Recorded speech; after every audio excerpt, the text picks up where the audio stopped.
ಬೆಂಗಳೂರಿನಲ್ಲಿ ನಡು ರಸ್ತೆಯಲ್ಲೇ ಪಿಸ್ತೂಲ್ ಹಣೆಗಿಟ್ಟು ರಾಬರಿ ಮಾಡಲಾಗಿದೆ. ವರ್ತೂರು ಪೊಲೀಸ್ ಠಾಣಾ ವ್ಯಾಪ್ತಿಯಲ್ಲಿ ದರೋಡೆ ನಡೆದಿದೆ. ಕೊಡತಿ ಬಳಿ ರಾಬರಿ ಆಗಿದೆ. ಒಟ್ಟು 6 ಆರೋಪಿಗಳ ಬಂಧನ ಆಗಿದೆ.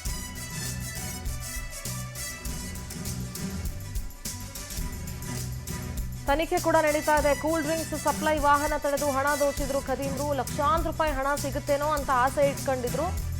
ಆದರೆ ಅಲ್ಪ ಸ್ವಲ್ಪ ಹಣ ಸಿಕ್ಕಿದ್ದನ್ನೇ ದೋಚ್ಕೊಂಡು ನಿರಾಸೆಯಲ್ಲಿ ಎಸ್ಕೇಪ್ ಆಗಿದ್ದಾರೆ. ವಾಹನ ಚಾಲಕನೇ ಇದಕ್ಕೆಲ್ಲ ಮಾಸ್ಟರ್ ಮೈಂಡ್ ಅನ್ನೋದು ಗೊತ್ತಾಗಿದೆ. ಕಂಟ್ರಿ ಮೇಡ್ ಪಿಸ್ತೂಲ್ ತೋರಿಸಿ ಹಣ ನೀಡುವಂತೆ ಬೆದರಿಸಿದ್ದಾರೆ. ಏನೂ ಗೊತ್ತಿಲ್ಲದವನಂತೆ ನಾಟಕ ಮಾಡಿದ್ದ ಚಾಲಕ ಅಜಯ್. ಪ್ರಕರಣ ಸಂಬಂಧ 6 ಆರೋಪಿಗಳನ್ನು ಬಂಧಿಸಿ ಪೊಲೀಸರು ತನಿಖೆ ನಡೆಸ್ತಾ ಇದ್ದಾರೆ. ಶನಿವಾರ ಕೊಡತಿ ಹತ್ರ ರಾತ್ರಿ 7 ಗಂಟೆಗೆ ವಾಹನ ಅಡ್ಡಗಟ್ಟಿ ರಾಬರಿ ಮಾಡಲಾಗಿತ್ತು. ಮೊದಲೇ ಸ್ನೇಹಿತರಿಗೆ ಪ್ಲಾನ್ ಹೇಳ್ಕೊಟ್ಟಿದ್ದ ಅಜಯ್. ಲಾರಿ ಹೋಗಬೇಕಾದ್ರೆ ಅಡ್ಡಗಟ್ಟಿ ರಾಬರಿ ಮಾಡಿ ಅಂತ ಪ್ಲಾನ್ ಹೇಳ್ಕೊಟ್ಟಿದ್ದ. ಚಾಕು ತೋರಿಸಿ ಇರೋ ಹಣ ಕಿತ್ಕೊಳ್ಳಿ ಅಂತಾನೂ ಹೇಳಿದ್ದ. ಆದರೆ ಅವತ್ತು ಲಕ್ಷಾಂತರ ರೂಪಾಯಿ ಹಣದ ಬದಲು ಕೇವಲ 16,000 ರೂಪಾಯಿ ಮಾತ್ರ ಸಂಗ್ರಹ ಆಗಿತ್ತು. ಚಾಕು ತೋರಿಸಿ ಬೆದರಿಸೋದಕ್ಕೆ ಹೇಳಿದ್ದ ಚಾಲಕ ಅಜಯ್ ಕುಮಾರ್. ಚಾಕು ಬದಲಿಗೆ ಗನ್ ತಂದಿದ್ದ ಆಕಾಶ್ ಮತ್ತೆ ಇನ್ನೋರ್ವ.